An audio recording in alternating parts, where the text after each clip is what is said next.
Hello friends, once again welcome uli sa ating channel. Heto na naman si Kuya para magbahagi ng panibagong kaalaman.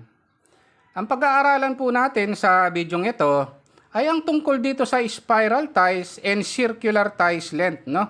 Yung haba po ng spiral ties natin at saka ng circular ties, no? May mga nagtatanong po kasi kung ano raw po yung pagkakaiba ng spiral ties sa circular ties. At kung ano po ba yung pagkakaiba ng spiral column sa circular column. Yan po yung pag-uusapan natin sa bidyong ito, yung difference ng spiral column to circular column at saka po yung haba ng spiral ties at saka ng circular ties. Yung calculation po niyan, no? Step by step po nating pag-uusapan kung paano computein, no, yung haba ng spiral ties at saka ng circular ties. Kaya panoorin nyo po mula sa umpisa hanggang sa dulo. May matututunan po kayo sa bidyong ito. Kaya lang, bago po tayo pumunta sa next topic natin, bali, pakipindot lang po pala yung like. Sa mga hindi pa po nagsasubscribe, pakipindot yung subscribe, yung notification bell. Kung may time po kayo, pakishare yung video. Ang Math ni Kuya YouTube channel po, merong playlist videos yan. Lahat ng bakal, hindi bakal, labor cost, material cost, project management, meron din tayo yung mga Gantt charting natin per CPM, S-curve, at marami pang iba, all shapes, tsaka all videos. Salamat po. Okay, punta na po tayo sa topic natin, no? Unahin po natin yung pagkakaiba ng spiral column sa circular column, no? Bali, pag sinabi pong spiral column, yung pong ties niya, bali spiral ties po yan, no? Nakapaikot po o nakapulupot, no, yung ties niya, no, doon sa main bar, no? Pag sinabi naman pong circular column, yung pong ties niya ay circular, nakapaikot lang po, no? Kagaya nito, oh. Ayan po 'yon, no? Yan po yung circular column. Yung pong ties niya ay circular, no? Hindi po kagaya ng spiral column, yung pong ties niya nakapulupot po. Ayun po yung pagkakaiba ng spiral column sa circular column. At dito po pag-uusapan po talaga natin kukumputin yung spiral ties length at saka yung circular ties length. Umpisahan po natin sa circular ties length muna. Okay, yung computation po ng circular ties, napakadali po nito, no? Ang diameter po ng column natin, 500 mm. Ang rebar diameter po natin, no, yung circular ties natin, 8 mm. Ang hook po, 10D lang yan or 10 times diameter ng bar. Yung concrete cover po natin, minimum 40 mm, no? Concrete cover po, ayan, na. Bali, yung hook length ang una natin kukumputin na 10 times diameter lang na pala ng rebar, no? Ng circular ties. Bali, 10 times 8 mm. Ang haba po niyan, 80 mm. Kaya lang dalawa pong hook yan. Bali, 80 mm times 2, 160 mm. Tapos na po tayo sa hook. Ganun lang po kadali, no?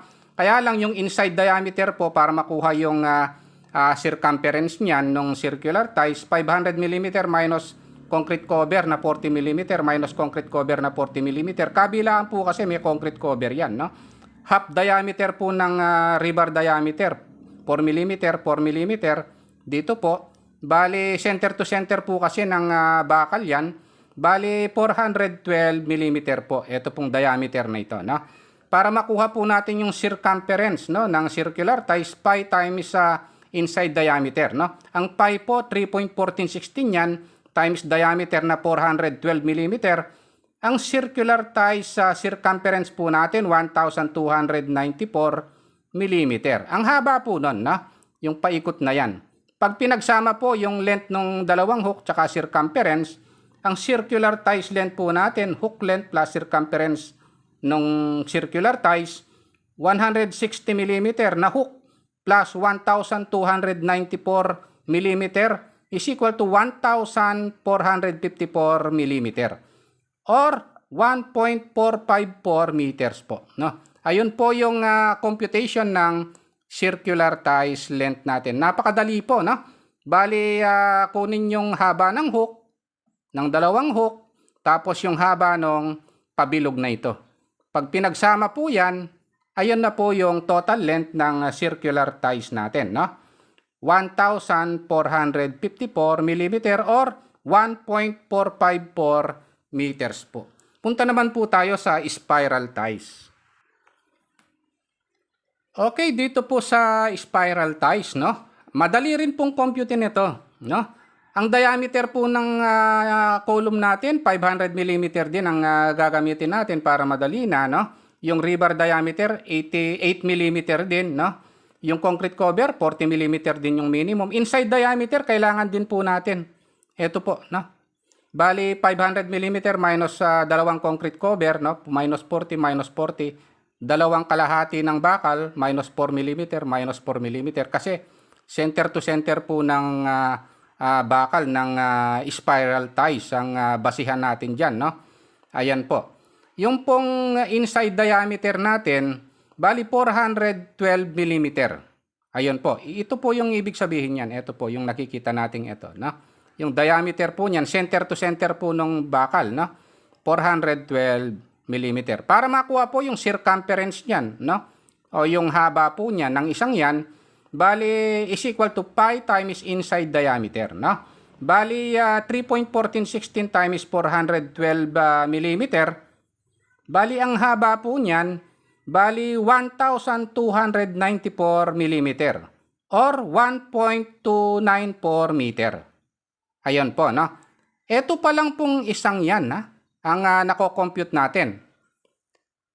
Ang dami po niya, no? Sa buong 5 meters na height, ko-computein po natin, no? Kaya hindi pa po tapos yung computation natin. Meron po tayong formula ang gagamitin dyan. Okay, punta po tayo sa next topic. Gaya po ng sinabi ko kanina, ito pa lang po yung nako-compute natin, yung isa. Ayan, no? Ko-computein pa po natin yung kung ilang pong ikot yan, no? Madali pong computein yan kasi may formula naman po tayo para ma-compute yung bilang ng ikot na yan. Ayan, no? So, meron po tayong height na 5 meters ng poste, no? Yung pitch na 200 mm. Yung spacing po ng ikot, ha? Ito po yan. Yun po yung tinatawag na pitch. May formula po tayo, number of turn, para ma-compute po yung bilang ng ikot na yan, no? Height divided by pitch po ang formula, no? Bali, ang height po natin, 5,000 mm or 5 meter, divided by sa spacing na pitch, no? 200 mm or 0.2 meters.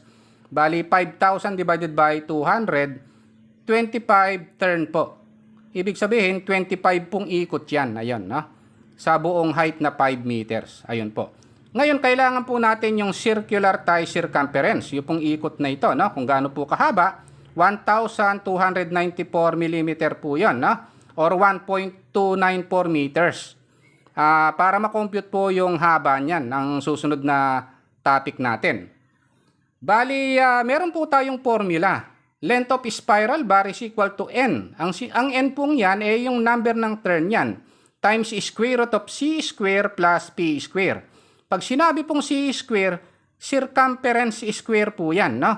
Plus p square, yung pong p, ito po yung pitch, no? Ito pong spacing na yon, no? Pitch square. Bali, length of spiral bar is equal to 25 turns times square root of 1.294 square. Yung pong 1.294 na yan, meters po yan, ha? Ito po kasi 1,294 millimeters po ito, no? Kinonvert ko na lang po sa meter, plus 0.2 meters. Yung pong 0.2, ayan po yung 200 mm na pitch, ha? Baka magulat po kayo, bakit naging 0.2, no? Dapat 200. Ginawa ko lang pong meter, 0.2 meter square, no? Bali, pag inad po yung dalawang square na yon sa loob at kinuha yung square root, 1.31 po yan, no? Kung gagamitin nyo po yung calculator nyo, ito po yung makukuha nyo riyan pag kinuha yung square root nung nasa loob, no? Times 25. Bali, ang haba po ng spiral bar natin, bali lalabas po yan na 32.75 meters po yan, no? Napakadali po palang computein, no? Ang una palang gagawin, kukunin po pala, no, yung circumference ng isang ikot na yon. Na-discuss ko naman po yun step by step. And then kukunin po pala yung number ng turn, no, nung ikot na yon. Pag nakuha na po yung number ng ikot na yon, gagamitin po pala yung formula na n is times square root of c square plus p square. Doon na po mako-compute yung haba po ng spiral bar. So, napakadali po, no? Madali po palang computein yung spiral ties length at saka yung circular ties length. Yan po yung na-discuss natin sa video ito. Kung nagustuhan nyo po itong video ito, pakipindot lang po yung like, subscribe, tsaka notification bell sa baba. Thank you very much and God bless po sa inyong lahat.